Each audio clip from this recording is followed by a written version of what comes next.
ഇതിൽ കിടക്കുന്ന കണ്ടിട്ടാണ് ഇവരെല്ലാം കൂടെ ചേർന്ന് ഇങ്ങനത്തെ ഒരു തീരുമാനത്തിലേക്ക് വന്നത്. അപ്പോൾ ഇത് കേരളത്തിലെ എല്ലാ ജനപ്രതിനിധികൾക്കും മാതൃകയാക്കാൻ പറ്റുകയാണ്. ഉണ്ടായിരുന്നൊരു വീട് പൊളിച്ചപ്പോഴാണ് ഞങ്ങൾക്ക് ഒരു വീട് വെച്ചു കൊടുക്കാൻ വേണ്ടി ഞങ്ങളിപ്പോഴത്തെ മനസ്സിലേക്ക് ഒരു ആഗ്രഹം വന്നത്. പഞ്ചായത്തിൻ്റെയും സർക്കാരിൻ്റെയൊക്കെ വീട് ലഭിക്കുമെന്നുള്ള പ്രതീക്ഷ ഉണ്ടായിരുന്നു. പക്ഷേ മാനദണ്ഡങ്ങൾ വന്നപ്പോൾ പുറകിലേക്ക് പോകേണ്ടി വന്നു.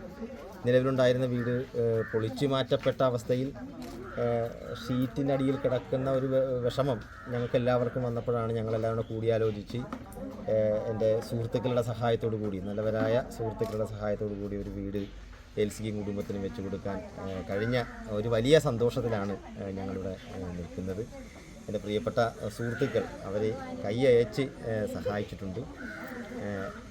ഒരു വീട് എല്ലാവരുടെയും ഒരു സ്വപ്നമാണ്. ആ സ്വപ്നം പൂവണിയിക്കാൻ കഴിഞ്ഞു എന്നുള്ള ചാരിതാർത്ഥത്തിലാണ് ഞങ്ങളെല്ലാവരും നിൽക്കുന്നത്. എനിക്ക് തോന്നുന്നത് ഒരു കെട്ടിട നിർമ്മാണം ചെയ്യുമ്പോൾ സ്വാഭാവികമായും ലാഭത്തിന് വേണ്ടി എന്തെങ്കിലും കിട്ടണമെന്ന് പറഞ്ഞാണ് കെട്ടിടം നിർമ്മിക്കാൻ വരുന്നത് ഒരു കരാറുകാരൻ. ഇത് കുഞ്ഞപ്പ സാറിന് അറിയാം, ഇതുകൊണ്ടൊന്നും ആയില്ലെന്നറിയാം. ഒന്നും പ്രതീക്ഷിക്കാതെ ഉറപ്പായും അദ്ദേഹത്തിൻ്റെ കയ്യിൽ നിന്ന് കാശ് പോയി കാണുമെന്ന് ഞാൻ കരുതുന്നുണ്ട്. കുഞ്ഞപ്പ സാറിന് ഞങ്ങളൊരു ഉപഹാരം, ഞങ്ങളുടെ ഒരു സന്തോഷം, ഞങ്ങളൊപ്പം ചേർന്നതിനാണ് നന്ദി. കാണുന്നതാണ് പഴയ വീട്. ഇപ്പൊ ഇതിൽ കിടക്കുന്ന കണ്ടിട്ടാണ് ഇവരെല്ലാം കൂടെ ചേർന്ന് ഇങ്ങനത്തെ ഒരു തീരുമാനത്തിലേക്ക് വന്നത്.